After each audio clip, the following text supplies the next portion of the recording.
আব্বু তুমি কাকে ভয় দেখাইছো? আম্মিকে। আর কাকে ভয় দেখাইছো? নানুকে। পাপ্পাকে ভয় দেখাও তো।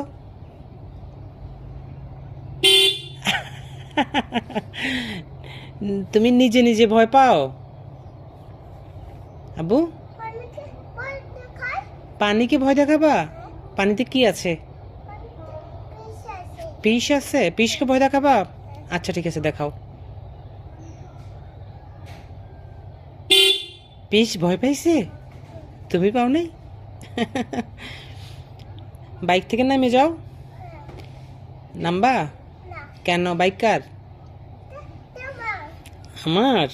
আচ্ছা, না এটা তোমার বাইক, এটা আব্বু তোমার জন্য নিছে, এটা তোমার বাইক। হ্যাঁ, আমি আরেকটা কিনবো, এটা তোমার বাইক, ঠিক আছে?